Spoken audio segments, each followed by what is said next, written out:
I grew up in an area of rural East Texas dominated by a large river and an ancient primal forest.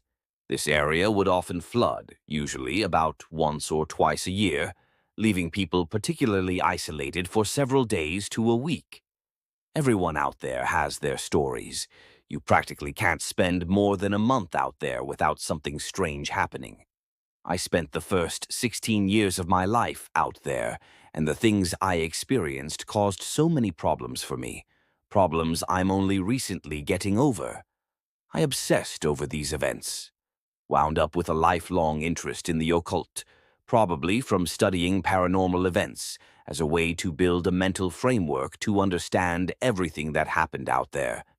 Things are better now. I've finally accepted that I'll never understand, that these questions will never be answered.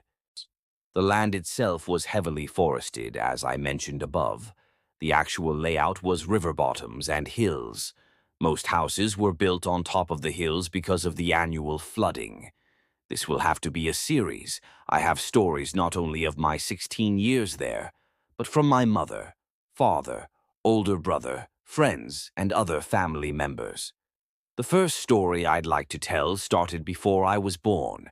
I used to know the exact date, but a house fire took my original notes about 10 years ago. My mother, father, and older brother, who would have been very young at the time, were home during a flood.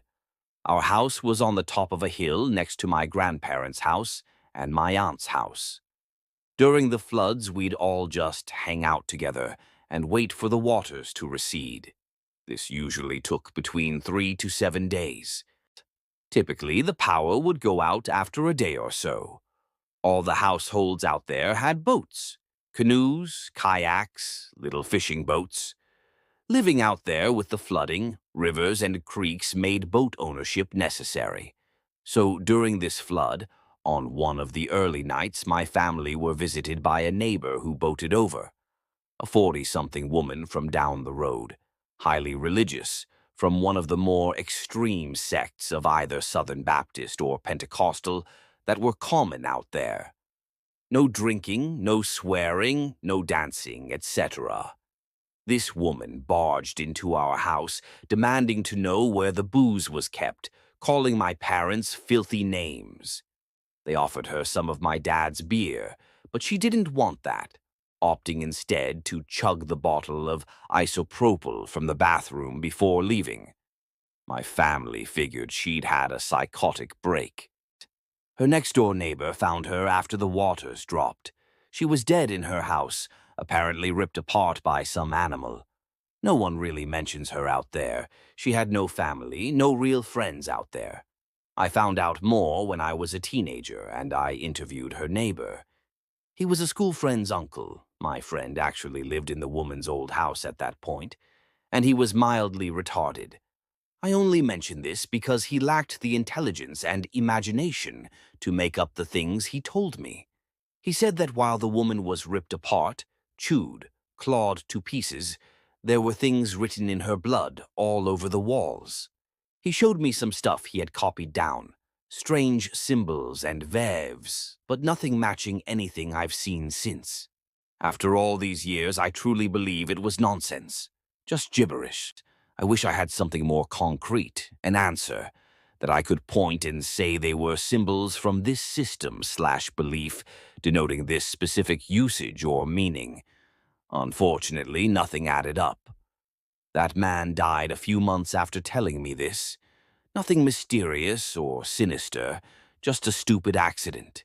He set fire to himself and his house, smoking while cleaning engine parts in gasoline. Almost killed my friend, too. His stores of ammunition caught fire and began going off like fireworks. About a year after that dim-witted neighbor died, his niece contacted me. She was a year younger than me. One day she tells me that her brother is getting out of prison and moving in with them. He had been in for non-violent robbery, snatch and grabs, basically. He was about 18 or 19, I believe. She calls me one day and says my brother wants to speak to me. I agree, and he comes over. He starts asking me all sorts of questions about the occult and about the thing in the woods. The majority of the upcoming stories will be about those woods. I tell him some of my pet theories I was holding at the time, and he asks to see some of my books. I loan him a couple. Few weeks later, he's dead. He had been paid to kidnap someone's grandmother and kill her for insurance money. The cops located the car before he did anything, and he killed himself rather than go to prison. The woman he kidnapped swore up and down that he wasn't really going to hurt her, that he was roped into it and trying to find a place to hide her. I know this sounds unrelated, but after the funeral and life returning somewhat to normal for me friend, she confessed to me why her brother wanted to talk to the weird kid down the road with the obsession with paranormal shit. She said he'd been seeing shadows in the woods out his window and heard things whispering to him.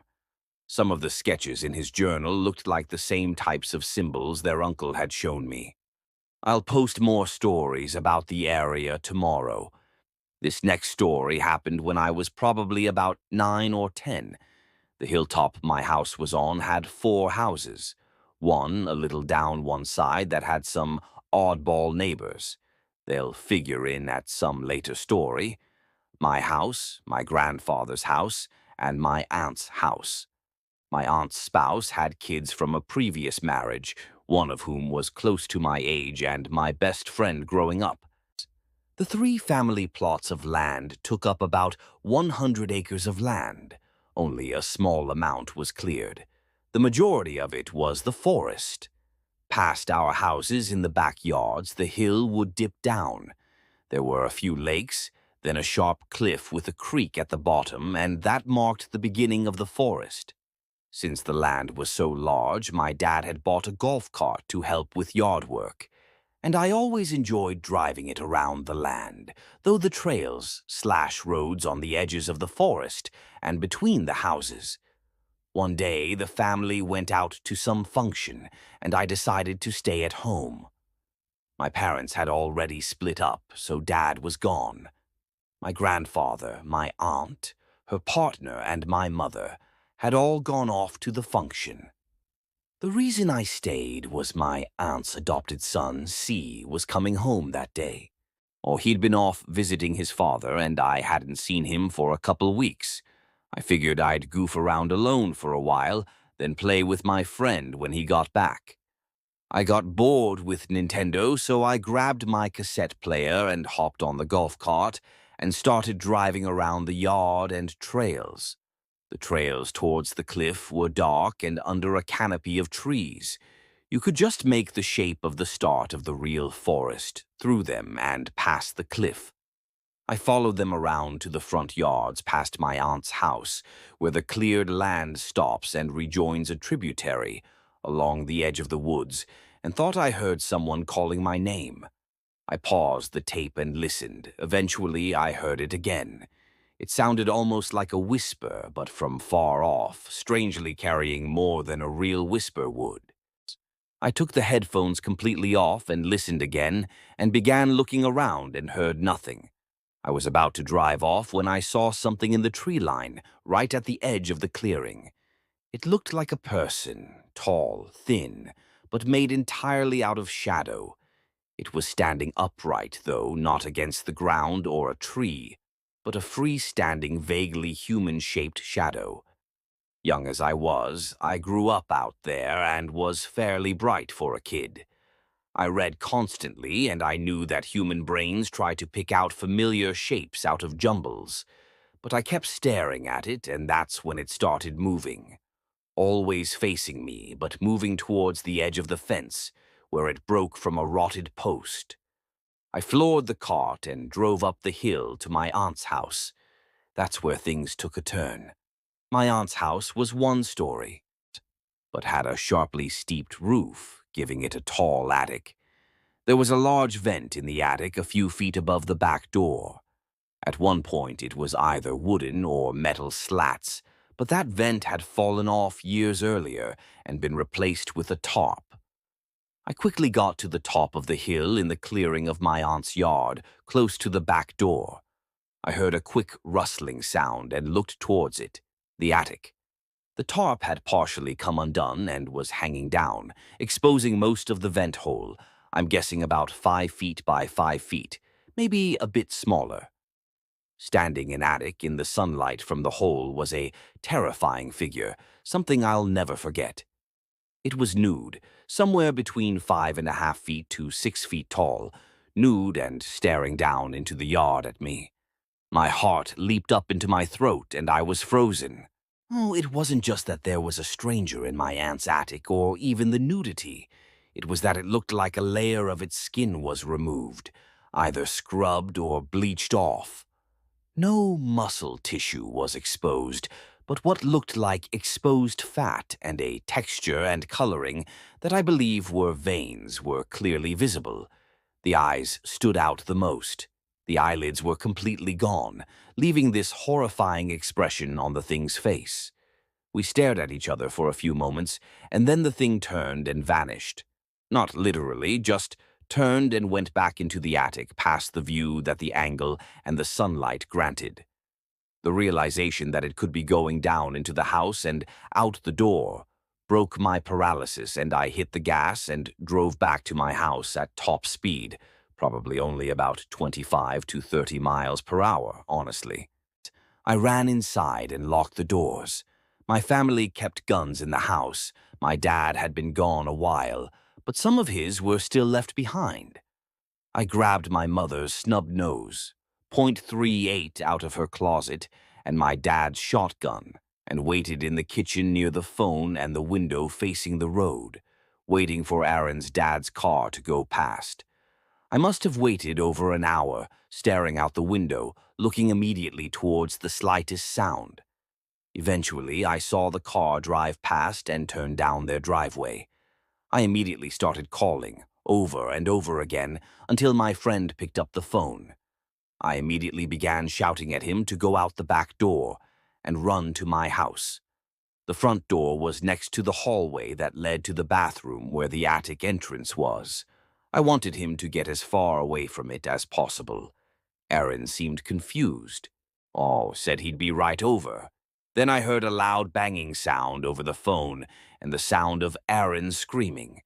I heard the phone clatter, and a few moments later I could see him running up the path between our houses as fast as he could go. I let him into the house, and he told me that while he was on the phone with me, he heard the sound of the attic door banging open and someone unfolding the ladder. This was a double fold. Gravity alone wouldn't cause that. He said that before he was able to get to the back, he could hear something coming down the stairs. That's all for tonight, everyone. I'll post again tomorrow evening. It appears that one of my friends from that time period is reading up on here. This next story actually involved the both of us. This next story takes place a few years later, probably around spring 2001. I had moved out of state for a few years and had only recently moved back. I wasn't living out in the country again, but in a nearby small town, only a short distance away. My friend, Brad, and I had decided to start up our old investigative team again, for old time's sake. We were both getting older, both divorced, but still pretty young. I guess we were trying to be kids together for a while. There's another tiny community close to the one we grew up in that is somewhat famous for the ghost lights seen regularly. The town's name is Saratoga, and the road is called Bragg Road, informally known as the Ghost Light Road. Saratoga has a very small population, and at the time only a couple stores, general store/gas station and a feed store, and a few small churches. Aside from that, it borders on protected forest preservations and backwoods oil fields. The town is right on the edge of a giant glob of big thicket. Bragg Road itself connects two small highways. It's unpaved dirt and goes for a little over 7 miles. The local legend is that a train hand was beheaded and is walking about the, now removed, train tracks looking for his severed head. The light you see is his lantern. No one who's seen the lights or studied them believe this. For one, the lights look nothing like lantern light. They are groups of spherical lights ranging from about 2 to 7 feet across. usually pale yellow, green, blue, or red. They float about sometimes in formations, sometimes more scattered and gently bob and change directions. They have been observed to react to sound, particularly when people shout at them. I've noticed that myself on a much earlier trip.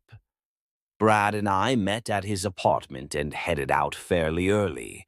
We swapped stories we'd both heard, reminisced about past adventures in Saratoga and other places, and joked. We had a little mini cassette recorder, Diane, with us, a couple cameras, and that was about it. One of the stories we were discussing was about my neighbors growing up. These complete rednecks that lived halfway down my family's hill. They had told us the lights chased them until they were towards the end of the road. The man then got out to piss, came back covered in blood and cuts, and told his wife that the light had touched him and caused the cuts. Those two were crazy, drug-addled alcoholics, but I'd heard more stories from more reputable people about the lights causing cuts and burns when touched. See, so I always wondered if maybe that was correct. Brad and I decided that we would test that out if the chance came about. The lights don't always show up. We arrived in Saratoga much earlier than we expected, so we decided to do some exploring. We stopped at this general store, bought some candy, chips, soda, and some bug spray, then took my tiny little car out into the trails in the Big Thicket Preserve.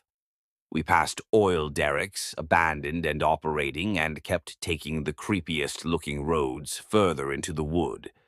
Eventually, we see a sign marked Teal Cemetery, and decided that was good enough for a destination to kill the remaining daylight before going light hunting. The road was narrow, not just unpaved, but muddy and scary in a two-wheel drive tiny car. It was flanked on both sides with forest so dense it looked like night between the trees. Eventually, we came to a large, circular clearing with a square, fenced-in cemetery in the center. We parked my car and got out. The moment we got out of my car, we both felt an instant sickness and fear. Every instinct I had was telling me that this place was bad, very bad, and that we should get back in the car and drive very, very fast out of here. The mosquitoes were so thick, you could hear a loud hum coming from the forest. I looked at Brad, and he nodded. "I feel it too, man," he said. "I guess this is our campsite, then?" I asked. He grinned, uneasily, and nodded, and then we began exploring the cemetery. There were so many weird things in that damn cemetery. I remember walking about and seeing a place where a couple thin decorative trees and bushes had grown in an odd fashion. It was like they were making a bubble, like a little yurt or something. My head was telling me it was like nature was covering something from sight, trying to erase it. I got down on my hands and knees and crawled into the interior of the bubble, brushing leaves and limbs away, and saw that even the grass was growing in that weird fashion. It was covering up a gravestone. Not one of the standing ones, but one of the flat ones, lying face up into the earth. I reached out to brush the grass aside so I could read the names and dates on it, but as soon as my hand touched the stone, there was a loud noise. It sounded like a vibrating, buzzing sound. The stone itself felt like it was vibrating under my hand. It was like a high-speed fan was under it, and the tiny blades were clacking it very rapidly. The sensation and sound scared the shit out of me, and I leaped back and immediately crawled out of the bubble. I looked about for Brad and didn't see him at first. He had gone back to the car to grab the cigarettes. I waved at him to come over, and he nodded, moving towards the chain-link fence. Then he stopped. A weird expression came over his face. He was standing outside the cemetery looking in, looking at something on the ground. "Martin, come over here where I'm looking," he said. I walked towards him, and when I got a few feet away from the fence, I saw it. It was a large rectangular hole in the ground, about the size of a grave, but much more raw and rough. "Is that what I think it is?" he asked. "I don't know. I don't think so," I said. I looked at the hole carefully. It was deep, but not terribly so. Maybe 4 feet at the worst of it. There were weird grooves in the side, and a smaller rectangular hole in front of it, running the other direction. As Brad approached, I had an idea and lay in the hole. There were chunks of rotted wood stuck in the clay, but not much. It was about the right fit. When I reached my arms up to climb out, they sank into natural grooves. My fingers even found finger holes there. I pushed myself out. From Brad's expression, I saw that he noticed the implications there. "That has to be a prank. Nothing is that perfect," I said. He nodded. "I still mostly believe that today." Brad and I continued exploring the cemetery, noticing some old graves back from the Civil War era. Then both of us saw a path into the woods, so past the fence at the back of the cemetery, opposite of the road that led us here. "We're going in," I said. Brad grinned and we hopped the fence. Both of us had grown up out there. Both of us had about 2 decades of horrible experiences out there. Both of us had almost died from these things before. But this was our obsession. We walked into the forest. The footpath led us maybe half a mile or so into the woods, just enough light coming down to see clearly, and then we saw something that made us forget everything else we'd seen so far. A perfect circle straight ahead. In the middle of a very lush and thriving, very alive forest, there was a perfect circle of dead. The ground looked like dried clay and sand, cracked despite the almost constant rainfall. The leaves that had fallen in weren't just brown and dried like those outside the circle, but black and rotted. We looked at the trees and bushes. Some had branches that had penetrated the circumference of the circle. They were living and green until the breach, then crumbling to dust. I looked around, looked at Brad, then stepped into the circle. The moment I did, all sounds stopped. The crickets and cicadas stopped their humming. The sounds of the mosquitoes stopped. Even the rustling of the trees stopped. I got a sick feeling in my stomach again. Brief, dizzy spell. Brad was staring at me, a little concerned. I shook my head. "I'm fine, hand me that stick," I said, pointing a large, jagged, heavy log. Brad picked it up and handed it to me. "Something is buried in here," I said. I don't know why, but I just felt certain there was something under there. I grabbed the stick with both hands and began busting the large clods of earth up and flinging them out of the circle. As soon as I did that, Brad and I heard an insanely loud roar come from deeper into the woods, almost like a bear, but louder. My heart started racing. We looked at each other, and then we heard something far, far worse. Something big, very big, running through the woods at us. We could see the pine trees being shook and pushed aside deep into the woods. "Go! Go!" Brad yelled, and we both ran, probably faster than we ever have before or since back up the path towards the cemetery. The crashing and stomping, Christ, you could almost feel the vibration in the ground, following us, catching up. We hit the clearing. I've never been terribly athletic, but I vaulted over that chain-link fence into the cemetery without a single ounce of difficulty and ran towards the gate, and my car just passed. The thing didn't follow us out of the forest and into the clearing, but we could feel its presence. And anger, rage even. We bolted to my car, it started right up, and we drove very fast down that road until we got out of the woods. The entire way out of there, it seemed like shadows were following the car, keeping pace in the woods beside us. We got out, drove to the highway and the entrance to Bragg Road, and confirmed what we both saw to each other. Our experiences matched. We smoked, drank our sodas and waters, and calmed down. Darkness had fallen by this point, so we decided to go down Bragg Road and continue the look for the lights.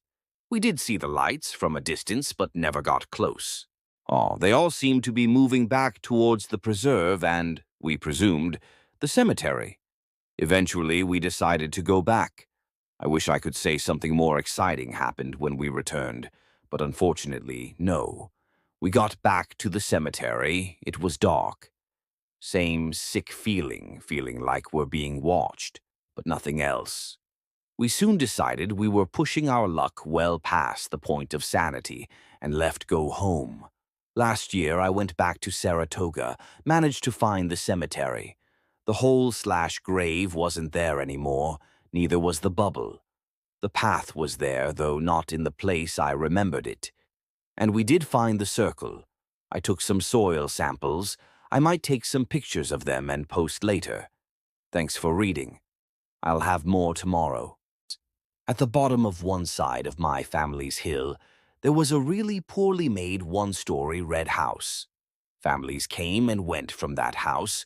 Most didn't make it past a year or so, because once the floodwaters came, the house's roof would be 10 feet underwater. It was always in some form of disrepair or another, and family after family of redneck or white trash would move in and out of it. Most took to dumping trash into the ditch across the road. There was no carpeting or hardwood, if anyone had ever been dumb enough to install it. The multiple floods had long since destroyed them, so it was simply concrete flooring and warped wooden walls, windows and doors. I remember the driveway was covered in white shells. The house always smelled bad, too. Generations of flooding and molding wood will do that. I had known some of the families that had lived there over the years. Some even had kids around my age I'd play with. I learned pretty quick never to get too attached to the kids because usually they'd move off after the first major flood. The land had a fairly large pond on the side that led to a large, strange natural pit. The pit was lined with clay and only occasionally had water in it. We used to pretend to be cave explorers and climb down into it and explore the weird tunnels until we hit water or found our way to the creek that ran behind all our properties. My friend Aaron and I would play back there, actually more especially when it was vacant. Later on, my friend Patrick would join us as well. We loved playing in the woods, building forts out of pine trees, swinging on vines across the cliff. It was kind of awesome in its own way. All of us knew about the weirdness, but I suppose we adapted the same way people who live in dangerous neighborhoods or cities still go for walks. You know it's dangerous, but it is still home. You can get used to anything, I suppose. I've always loved going for long walks, living way out in the boonies like that. No one really worried about it. No one worried about being kidnapped or anything, and they knew I knew the back roads and the woods like the back of my own hand. So sometimes I'd go walking the woods or the roads for hours. Sometimes I'd have my little Walkman. Sometimes just thinking or enjoying the scenery. I still love to walk. My hip and legs are a little jacked up from a car accident I had a few years back, but I still do it, still enjoy it. One day when I was about 12 or 13, so I was returning home down our road after one of these long walks. I was passing the red house and glanced over at it. It had been empty for a year or more and was in an even worse state than usual. The windows were completely clear of glass or screens. The doors were wobbly, and the house had this derelict, dirty look about it. Not overgrown much, just a few tall weeds here and there. I got curious and decided to go look in, see if anything had been left behind after the last family had moved. I remember the sound of the shells crunching underfoot, and there must have been chalk on them or something, because they left this white dust on everything they touched. I pulled the front door open. Actually, the front of the house didn't have a door. It was the side, covered by a porch, and walked in. The house smelled of dust, mold, mud, and rot. Not overwhelming, but I could imagine how difficult it must have been to live there in that constant scent. The house was mostly barren. A few rotted posters were up, but that was about it. I walked through the bedrooms and bathrooms, keeping an eye out for snakes. I wasn't too worried. The only snakes that bothered me were cottonmouths, and you can smell them a mile off. They stink terribly. I was in the heart of the house when I heard a loud bang. It was the sound of the door slamming shut. I immediately began moving through the house, stealthily, trying to avoid being seen. I could hear slow, steady footsteps moving through the house, making no effort to be quiet. I reached the back door and tried to pull it open, but it was stuck. Now I want to be clear that it wasn't magically forced closed or anything. The frame and door had just warped, and it was very, very hard to open. I finally forced it open and ran into the backyard and moved towards the road. I looked back and saw a figure on the porch, silently watching me. The figure was at first like the shadow things I described earlier, but I was able to get a much better look at it through the empty windows on the closed-in front porch. It was tall, gaunt. Its skin was gray and wrinkled, almost desiccated, like a man aged far past the point of normal human life. It wore a black, wide-brimmed hat, and the eyes were like green fire, balls of green light. That was the only time I saw something with that description. I did hear others describe something similar later on in life when I began asking my questions. I'll be back tomorrow evening with another story. Thanks for reading. Oh, I mentioned in earlier posts how, even after all these disturbing incidents, that my friends and I continued to walk in the woods, camp out there, and eventually started actively seeking this out. I compared it to how you normalize living in a violent neighborhood after a while. We all used to camp in the woods past the creek, far behind my house. Those woods were strange, and it took me several years to notice some of the strangest things about them. In fact, it wasn't until I moved out and started really thinking about the layout of the land that the really bizarre aspects became noticeable. I'll describe that then, tell of a particular incident out in the woods. So, from my back porch, you could walk down the hill, away from the road, pass by my pond, then hit the cliff, cross the creek, climb up the other side of the cliff and enter the forest proper. It steadily climbed upwards, the trees getting more and more thick, pine and hardwoods both. If you kept going, it became less pine and more hardwood, took on a completely different appearance.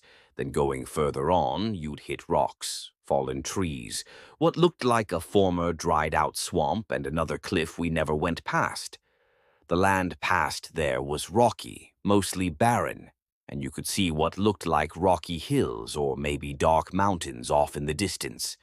Too far and mostly uninteresting compared to the woods. This was a few miles of walking before you'd hit that. The weird bit is it should have only been a mile or so before hitting the highway, and there are no mountains or rocky hills out there, but we all saw this multiple times and just sort of accepted it. None of us ever really went very far past the end of the woods to the barren, rocky parts, not out of feeling creeped out or anything, just a complete lack of interest in doing so. It was years and years later, when I was on a job and driving past the highway, that the turnoff into my old homestead was on, that it suddenly dawned on me that we never hit the road. We never got out of the woods. I called a few of my friends and brought up the mountains, and oddly enough, they remembered them, and it was only me bringing it up that brought their attention to how strange that was. One year, my big brother and I cut down some smaller trees, fashioned a crude hut out of them. I brought stones from some of the ditches up there, made a fireplace, and even used ropes and things to coax some of the smaller, more malleable trees to grow sideways for a while to make living seating. This became our regular campsite. I'd walk out there after school to relax, smoke cigarettes, later on pot, or just to get away.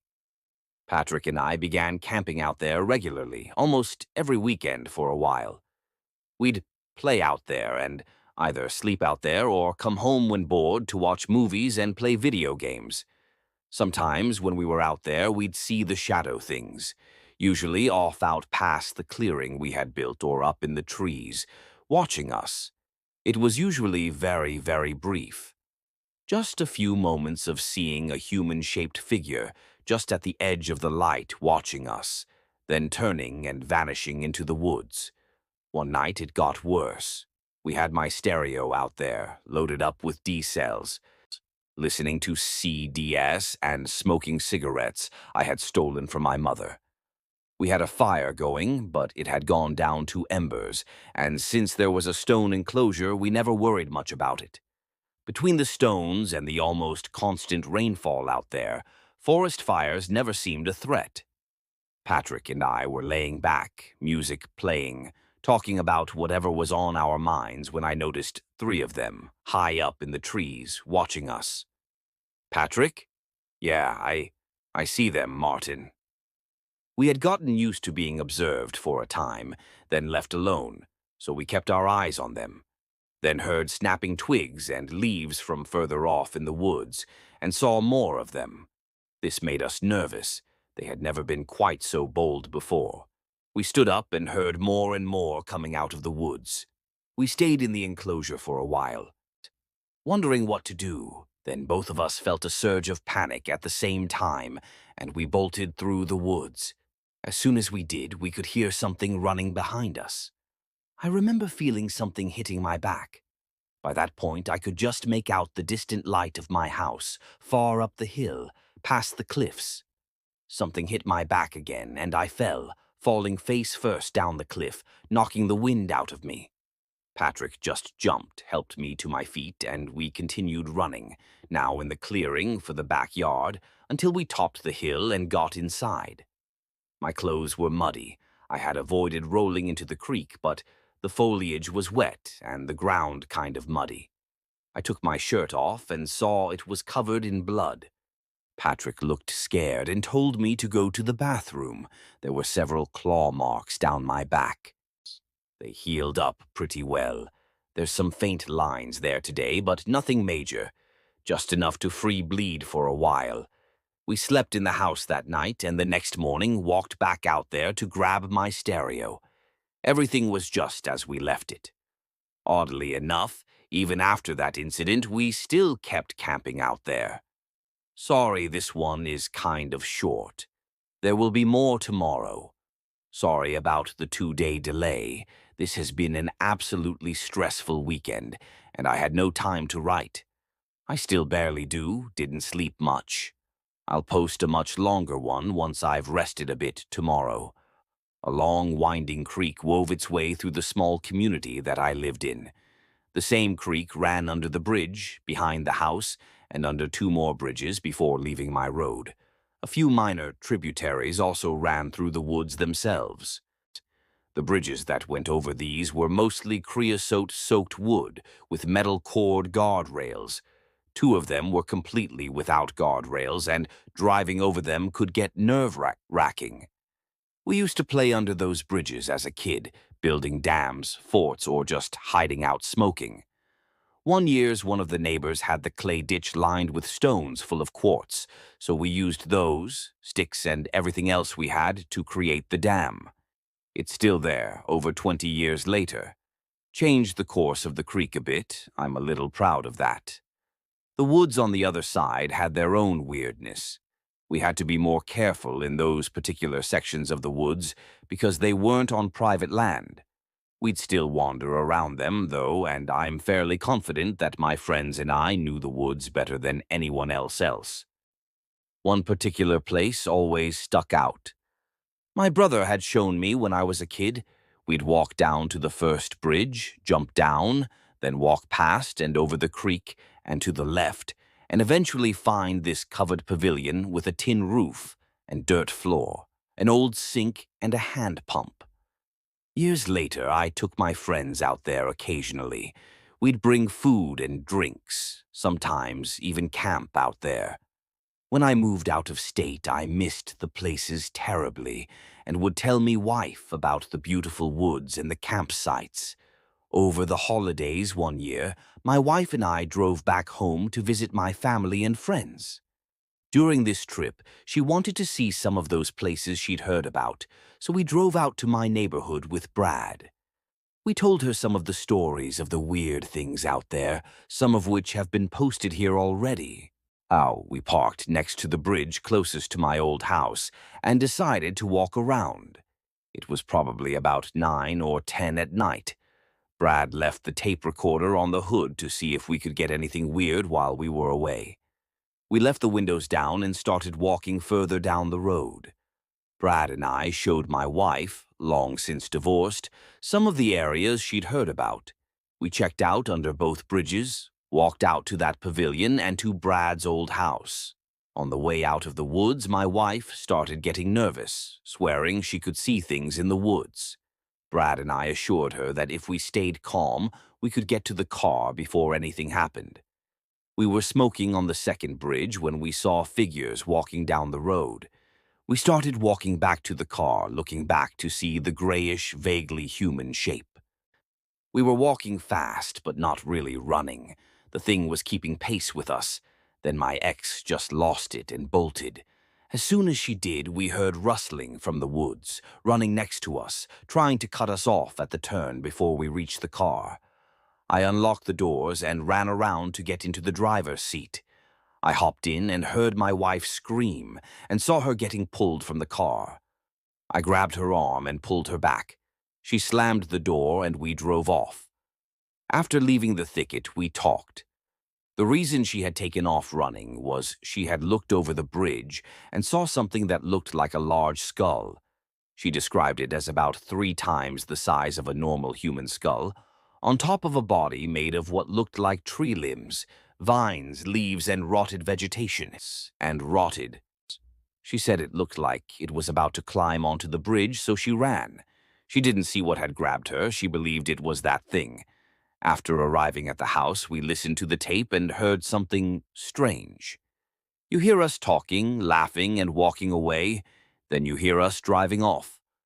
There's nothing in between, just a seamless transition between us walking away and walking back. Although we experienced at least 2 hours of time, only 2 or 3 minutes passed. Even my ex's scream didn't show up, only the sounds of us closing the doors, nervously talking and driving off. This next story is a bit shorter and not nearly as dramatic as some of the rest. I hope no one is too terribly disappointed in this, but I felt it was important to describe some of the more simple, less dramatic events that took place out there. Previously, I had touched upon the weird spatial issues with the land. I described how we never hit the highway, even after crossing miles of land. I also mentioned the landscapes that don't actually exist out there. Sometimes other things in that vein happened. Sometimes it felt like we had left our area and subtly entered somewhere else. Patrick and I had once read that closed structures, particularly natural triangles, were problematic to walk through, and one should never do this. I'm still somewhat phobic of that to this day. I walk around my city regularly and still have the habit of watching for triangular formations. Sort of an OCD type thing, but you'll soon see why I have this phobia. I will break this routine if I'm with someone I care about, and they cross through. I'll follow them through and try to keep pace with them. It's strange, it's insane, and this is why I harp upon why I don't really study this stuff anymore, and why I feel like my time out there almost completely ruined me as a person. A friend of mine described it almost like a mild case of PTSD, but I don't want to go that far. Patrick, Aaron, Brad, and I spent a lot of time exploring the woods behind my house. One day, Aaron and I were going to the furthest edges of the family land and discovered a very well-built deer stand. Closed in, nice little clubhouse. It was still very much our land, so we felt absolutely zero guilt painting it and claiming it, and even booby-trapping it again in case the poachers came back. We'd bring picnic stuff, tools, and spend all day out there, landscaping a bit, making it suit us more. One day we came back and found the booby traps had been sprung. I think the poachers got the message and never returned after that. There was one summer morning where Patrick and I walked out there, spent several hours reading, talking, and just goofing around in the woods. We got hungry and decided to head back. About halfway, something seemed a bit off. It was hard to put our fingers on it, but something wasn't right. The colors of the sky looked slightly off. The sounds of the forest were a little different. Nothing that most people would ever notice. But we grew up out there and knew that area so intimately, any difference became noticeable. We grew ever more and more uneasy as we left the woods. We crossed the creek and began the climb up the hill towards my house. My house was painted green, always had been. My house was still green, but kind of a yellow-green. The old Jeep that my dad left behind was gone.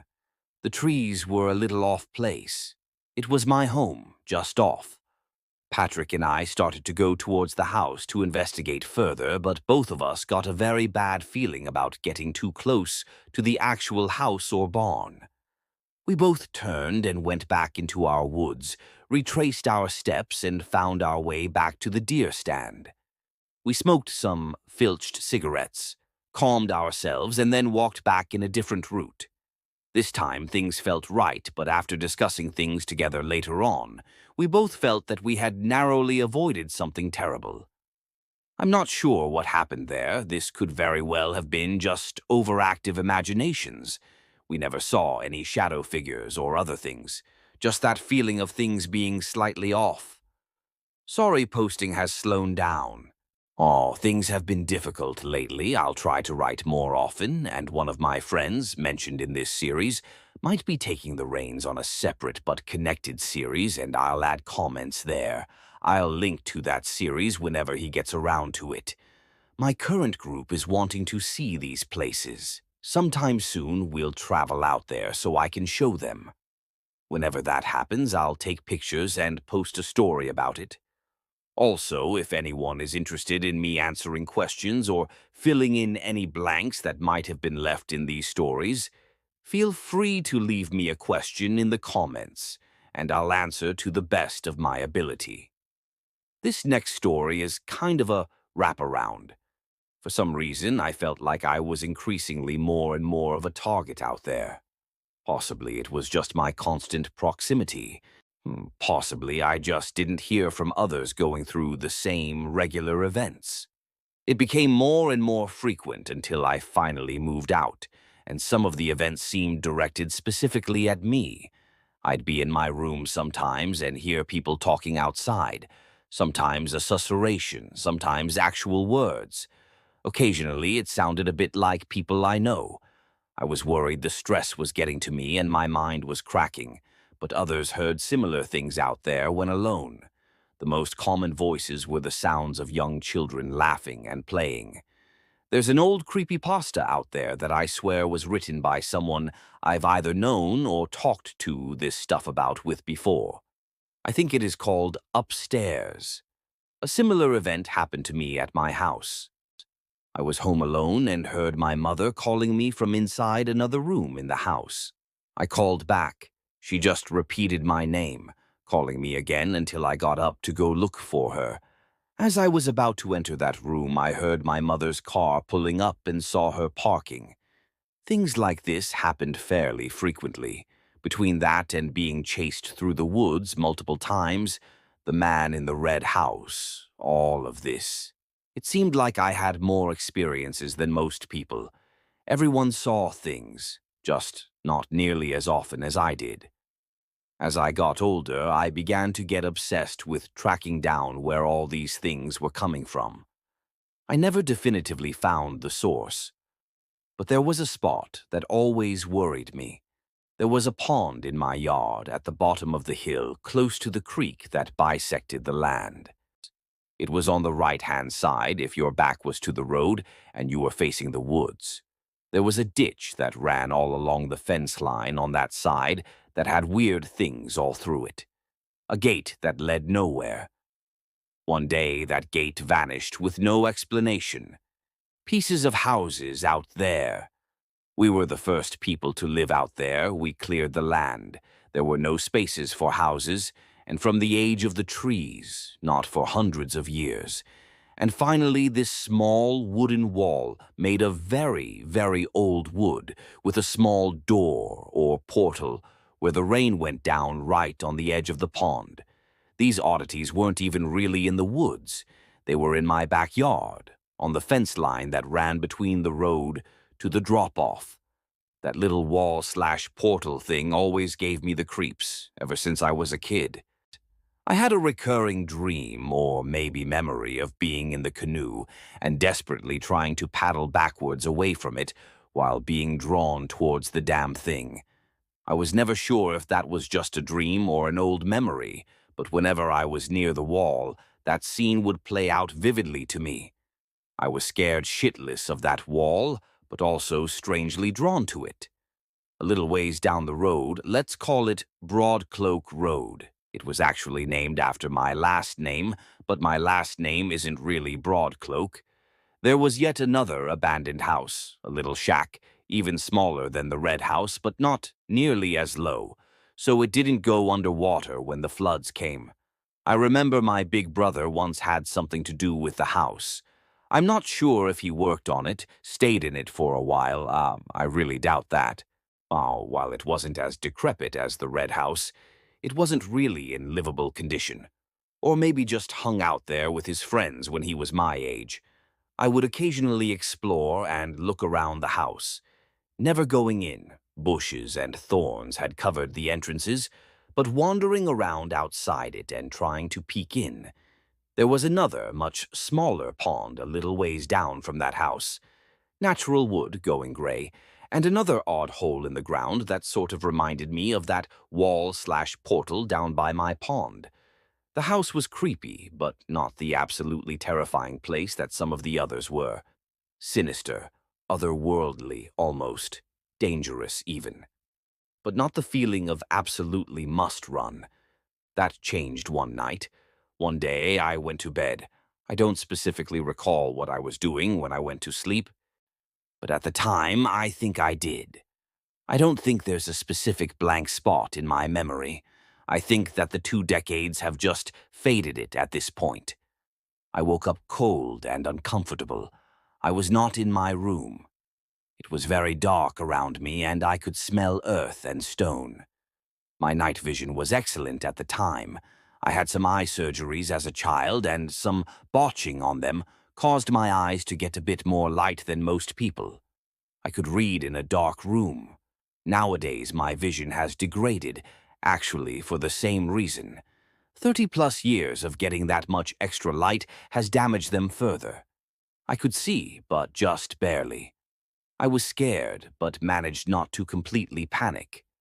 Off in the distance, I heard water running and decided to move that way, figuring I might be able to climb out of some runoff hole. As my eyes adjusted a little further, I could see I was in some kind of tunnel. Mostly clay, some rock, and some root systems breaking through in a few places, so I knew I wasn't too deep. Just a few feet underground. As I got closer to the running water sound, I started getting more and more panicked. I felt like something was in there with me. I didn't see or hear anything, just this feeling of some presence down there with me. My feet hit water and moonlight was spilling in. I could see the sky, and that's when I got very, very scared. I could see the boards of that wall near my pond. I had walked a good distance at that point. I looked around and saw some water running down, I presume from the pond. Just a small stream going downwards. There was an even deeper pit leading further down, and that was where I felt the presence was coming from. I stared into it. Even my eyes couldn't see much around me, much less down that hole, and I suddenly felt like something was wrong and I needed to leave. Later on, I thought perhaps whatever it was waking up, but that's just speculation. I ran the other direction, banging into the walls until I saw light again. The hole was lined with thorns near the top. I cut myself up pretty bad, but I got through and found myself near that old house, emerging from that hole I mentioned earlier. I had traveled a fair enough distance, but still only maybe 5 or 10-minute walk from my house. I walked back, cleaned the dirt off myself, and watched the sun come up. talking to my family later on. Long after we moved, I found out that many of them also experienced weird things similar to mine. My entire family heard the children laughing and playing regularly, especially my grandmother, who died when I was 1. My grandfather mentioned seeing a gray-skinned man to me once, shortly before he died. The other voices were mentioned. The weird structures were just overlooked. I think something compelled me to sleepwalk down into that tunnel. I think that was the moment that things started targeting me. Some other things happened later that showed some strange connection I have with the events out there. We moved out of there when I was 16. We sold the house to a nice young couple, kind of redneck, but sweet. I saw them once a couple years later, and they looked a bit haggard. The man, whom I had gotten along with very well, was nervous around me. He finally told me they had been experiencing haunting-like incidents, but then mentioned seeing me around, a younger version of me. He knew I lived out of state by then, too, but it made him nervous to be around me. Things didn't go so well for that couple. The stress wound up driving him insane. He wound up going berserk. His wife left him. He went gun crazy, shot up his own truck. Got involved with some teenage girl down the road who kept cattle in land recently cleared behind that gray house, until committing suicide in the barn. The Trinity River cuts a very deep ravine close to where I grew up. When I was very young, we used to go play out on the banks, boat, fish, and camp out there. When I became a teenager, it became a popular destination for parties. I guess the riverside version of a beach party. Lots of tents, kegs, etc. My friends and I camped out there occasionally. Sometimes, when the water was high, we'd load camping gear into the boat and follow the creek until it connected to the Trinity. There were some nice, really isolated spots out there, perfect for a campfire and bullshit session. The banks were tall and really steep, especially on the opposite face. 20 to 30-foot drop-off at the shortest, sometimes much higher, and at the top of the cliff, the forests resumed. And this part was very thick forest, very old and completely blocked off from the light from the treetops. Patrick and I liked exploring a lot and used to set up camp, then boat further down, looking for interesting things. One time we went out there and found an old, decrepit house, 2-story, insanely weathered, slightly leaning off to one side. We anchored the boat to a lam and climbed the cliffs to look at it. This wasn't that unusual. It seemed like there was a small community out there, possibly around the late 1800s/very early 1900s. Occasionally, the course of the river would shift a bit and the cliff location would shift with it. I think most of the houses got lost in a landslide a long time ago. To find one of those houses in that good of condition was kind of insane. Most of the others were little more than rubble. The house was 2-story and very overgrown with weeds and bushes and even trees that had grown into the house in a few parts. Only one window still had glass in it. Patrick and I cleared a path up to the house and started wandering around looking for anything interesting that might have been left behind. There wasn't much. We found a few pieces of glassware, an old lamp, some broken furniture, including a rocking chair that must have been nice at one point, but was too rotted to sit in. This was wintertime, otherwise we wouldn't have gone in. Old houses and shacks are really great places to find clusters of cottonmouths, rattlesnakes, or copperheads. We discovered that very early in life, so going into closed places like this was only a wintertime activity. Upstairs was kind of interesting. We were both nervous we'd fall through the stairs or the floor, but it held fairly well. The floor did sink a bit in places, and you could feel the entire house shift every so often. We guessed it only had, at most, a decade before it fell over entirely. There were only 2 rooms upstairs. What must have been a bedroom, with a small closet, and another small room, the purpose of which we never discovered. Maybe a child's bedroom or a study of some kind. The floor was covered in old stains that looked like blood, but we just assumed it was decades and decades of water, mold, and other crap. There was one really odd thing, and that was old scars in the wood on the floor and wall in one part of the bedroom. No splinters anymore, but large hack marks, deep grooves in the wood like someone had cut into it long ago. We joked that it was the site of an axe murder, then left.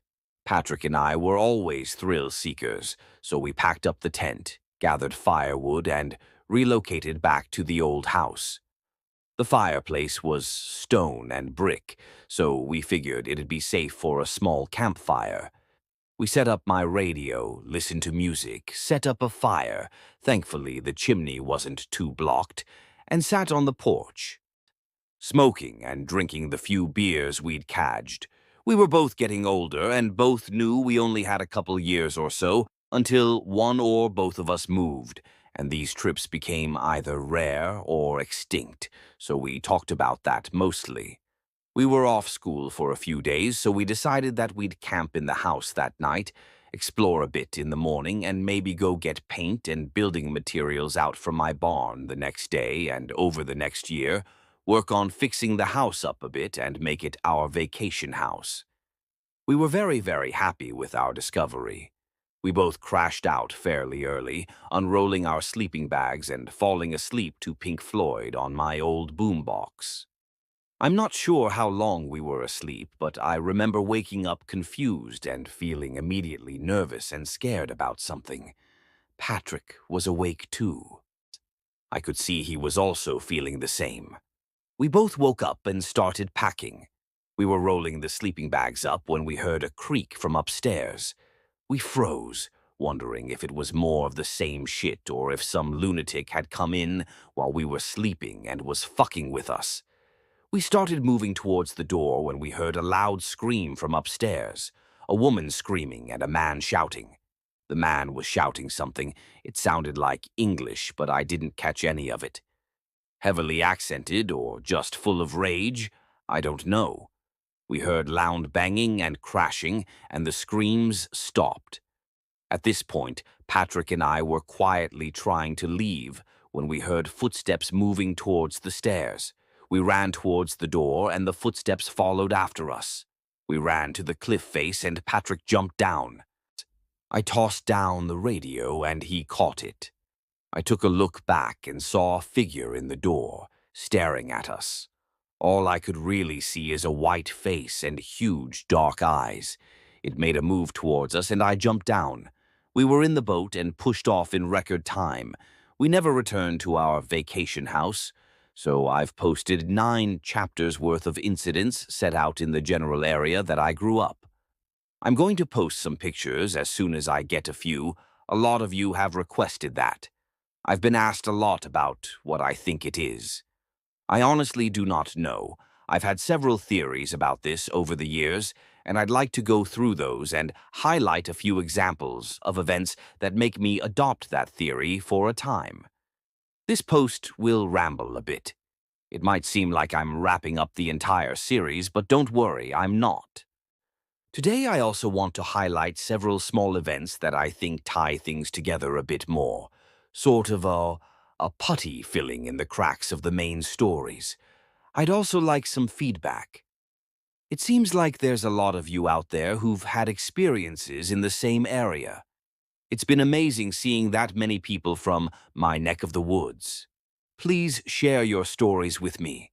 I'd love to hear them and share any input I'd have that'd be appropriate. Also, thanks for telling me about that David Paulides researcher.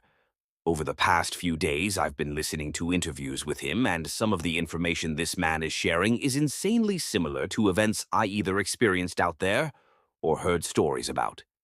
Aside from the possibly supernatural incidents out there, there's also a creepily high rate of violence and degradation out there. I told a story in a previous post about the man who bought my house degenerating into a psychopath. I also mentioned the brother of my friend who went from basically petty theft into attempted murder, and how, in both cases, I think there were connections to the thing in the woods, my next-door neighbors. the ones about halfway down the hill. I've mentioned them before. They were the drunks that went out in Saratoga and mentioned the lights cutting them. The dad was always a bit weird. I think over the 10 years he lived next door, they eventually got divorced and he moved away. I never really exchanged words with him. I knew my mother disliked him a great deal and had zero trust in him. She didn't like the mother either, but she was okay with me being around her. I remember when I was a kid, she told me that if he ever came to pick me up from school, I was not to get in a vehicle with him. If it was just the mother, I'd be okay. She didn't explain why. It was only about a year ago that I heard the reason why. Once when I was very young, my parents were having a few drinks over at the neighbor's house, and the man got very, very drunk. He got weepy and shouty and started babbling about how he killed a bunch of kids out in a town about 50 miles away. My dad dismissed this as crazy drunk talk, but my mother called the police in that town the next morning. She asked about missing/murdered kids and was transferred to a senior officer who confirmed that there were a bunch of kids about that age who had either gone missing or were found murdered. She asked if they had a suspect and told the officer what the neighbor had said. The detective said yes, they have a description of the man they are almost sure killed them, and then they proceeded to describe a man completely different from our neighbor. My mother sighed in relief and said, "Oh, thank God, that's not this man at all." The officer asked her to describe her neighbor, and she did. The officer was quiet a moment and then said, "Yeah, that's him." He had lied about the initial description to see what she would say and not influence. I'm guessing this is about the time I stopped seeing him around. I think whatever out there causes people to go insane and violent. I'm not sure if it is just the stress of these events, or if the thing is actively screwing with their minds, or if the presence of these things just kind of causes a form of cancer, like living next to a nuclear reactor or something. Kids go missing all the time. When I was 16 and got my first car, I remember driving to school early in the morning and seeing 2 police cars and an ambulance with the lights off next to a ditch by the highway. They were pulling a kid, only a few years younger than me, out of the water. He was ripped apart. I remember his skin being blue, bluish white. He had gone outside to take out the trash 3 weeks earlier. His house was isolated. No one noticed anyone come or go. Just went out to the burn barrel and was never seen alive again. A kid I knew from school was shot by his own father, a hunting accident. Shot him through the window of his own truck. The neighbor who kept hearing voices coming from the woods until he kidnapped that old woman. Also, there are a lot of deformities out there. The nearest town had a large population of people with absolutely hideous deformities. I used to joke that it was like living in H.P. Lovecraft's Dunwich. A relative had someone break into her house once. Thankfully, she had a sibling staying over, and they scared the intruder off after he beat her over the head with a stick. They found a bag of torture equipment, sex toys, and restraints in the house. My longest-run theory is that whatever out there has been there a long time, it's some form of local life, and either doesn't have a set form or can project illusions into your mind. It would explain the skinned man in my aunt's attic, the sounds coming from outside or in the cellar, the man with the glowing green eyes, etc. The shadow people might be projections, or they might be like avatars for it, almost like video games. But how would that explain the woods being so vast or impossible to traverse without hitting man-made landmarks like the highway? How would that explain the same mountains seen by both myself and my friends so many times over the years?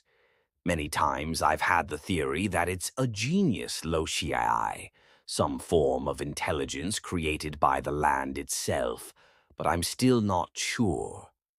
The SAR poster described seeing staircases in the woods and parks. I never saw staircases, but I knew exactly what he was talking about. We found train tracks out in the woods, in an area that hadn't been cleared in centuries, if ever. There was absolutely no way train tracks could be out there. No roads, no paths. No place for them to come and go. You'd hear them sometimes, too. The last little bit I'll leave you with is about one of the neighbors. He was further down the road, moving towards the highway. We always referred to him by his initials. I forget what they were, but I'll just say JD. He was mentally retarded, had a little two-story house near one of the bridges. I don't know what he did for a living, but I remember people just described him as harmless. We'd see him off and on, either driving through to or from the house, or riding our bikes. He'd always smile and wave. I remember he used to use cocoa powder like a tobacco dip and always had a bit of chocolate drool going down his chin. I was scared of him as a kid. The bridge close to his house was also creepy as hell. The same creek that ran behind my house ran under that bridge. And it was a massively steep drop-off. 30 feet down, and the bridge was one lane with no guardrails, only 2 or 3-inch bumps. Cars went off that bridge occasionally. About once a year, some dipshit would be barreling down these dark roads and take the turn too quickly, or be weaving from booze and go right over the edge, head first. Usually they didn't survive. JD either died or went to a state home when I was about 9 or so. Patrick, Aaron, Brad, and I used to wander around his yard occasionally. I don't remember who it was that was with me when we finally went into his house, but I won't forget what we found. There was a collection of women's jewelry, wallets, watches, and teeth up on a shelf.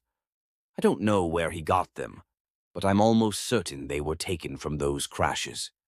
I just couldn't get the image out of my head of JD sitting on his porch, a line of cocoa drool going down on his face, that same goofy, cheerful smile on his face, watching a car go off the cliff and casually strolling down to pick stuff from the still alive people.